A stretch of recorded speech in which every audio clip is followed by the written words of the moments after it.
খুশির ঈদে মালদার ইংরেজবাজারে পৃথক দুই পথ দুর্ঘটনায় দুই স্কুল ছাত্র সহ 3 জনের মৃত্যু। জানা যায়, খুশির ঈদে একটি মোটরবাইকে করে 3 ছাত্র মাসির বাড়ি ঘুরতে বেরিয়েছিল, কিন্তু আর বাড়ি ফেরা হলো না দুই স্কুল ছাত্রের। ঘটনাস্থলে মৃত্যু হলো দুই স্কুল ছাত্রের, আহত হয়েছেন আরও এক স্কুল ছাত্র।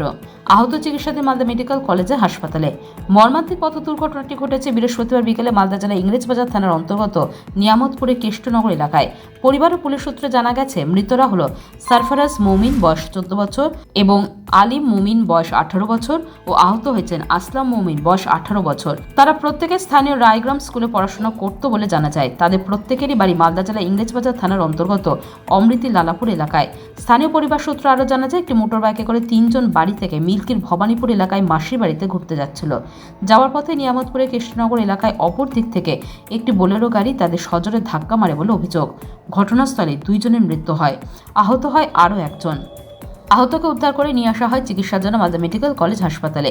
এরপর মৃতদেহ দুটি উদ্ধার করে মালদা মেডিকেল কলেজ হাসপাতালে আনা হয় ময়না তদন্তের জন্য। ঘটনার শোকের ছায়া নেমে এসেছে মৃতদের পরিবার সহ গোটা এলাকায়। এদিকে ঘটনার প্রতিবাদ জানিয়ে রাস্তা অবরোধ করেন স্থানীয়রা। পরে পুলিশকে পরিস্থিতি নিয়ন্ত্রণে আনে। কোথায় যাচ্ছিল, কি শুনলেন আপনারা? ঘটনাটা হলো যে ওখানে রাস্তায় একটু জাম ছিল, ওরা যাচ্ছিল মাসির বাড়ি, একটু অমৃতি থেকে মাসির বাড়িটা একটু দূরে, এই মিল্কি পার করে ভবানীপুর এলাকাতে ওখানে যাচ্ছিল। তো রাস্তার গ্যাঞ্জামের কারণে একটা ওদিক থেকে শুনতে পেলাম যেটা যে একটা বুলেরো গাড়ি আসছিল, তো ওটা থেকে ধাক্কাটা লেগে অ্যাক্সিডেন্টটা ঘটেছে। কয়জন ছিল ওরা? ওরা বাইকে তো 3 জনই ছিল। কয়জন মারা গেছে? 2 জন তো মারা গেছে, একজন এখন সিরিয়াস আছে, ওর একটু ট্রিটমেন্ট চলছে। বাড়ি কোথায় ওদের? ওদের বাড়ি হলো অমৃতি লালাপুর পড়বে ওটার ঠিকানাটা, অমৃতি লালাপুর, পোস্ট অমৃতি। কিভাবে দেখছেন এই যে কত দুর্ঘটনাটা ঘটলো, কিভাবে হলো? ওটাতে এখন অবধি আমরা স্পটে ওটা দেখতে পাইনি, তবে আমরা এখান থেকে যাবো তো ওখানে দেখা থেকে খবরটা নিয়ে আমরা বলতে পারবো।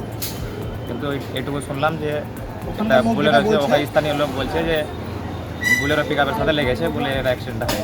ওরা পড়াশোনা করতো 3 জনাই? হ্যাঁ, 3 জনই পড়াশোনা করতো। এই যে খুশির দিন একটা দুঃখজনক ঘটনা, কিভাবে দেখছেন?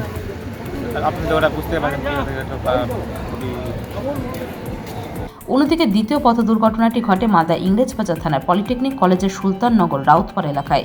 মোটরবাইকে ধাক্কায় মৃত্যু হয় অনিতা রাউত নামে এক গৃহবধূর। ঘটনায় আহত হয় মোটরবাইক আরোহী সেনাউল শেখ। ঘটনা হলো যে বাড়িতে রান্না করতে করতে রাস্তা দিকে এসেছিল একটু, ঠিক আছে, আমি শুনতে পাই যে বউ অ্যাক্সিডেন্ট হয়ে গেছে মোটর সাইকেলে। যিনি মোটরসাইকেল চালাচ্ছিলেন উনিও অ্যাক্সিডেন্ট হয়েছেন?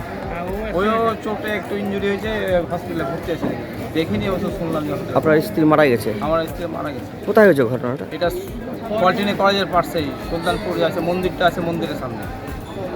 বাইকটা কোন দিক থেকে যাচ্ছিল? বাইকটা এদিক থেকে যাচ্ছিল, মালদা থেকে মানিকচকের দিকে যাচ্ছিল। Bureau news, Bangla Times.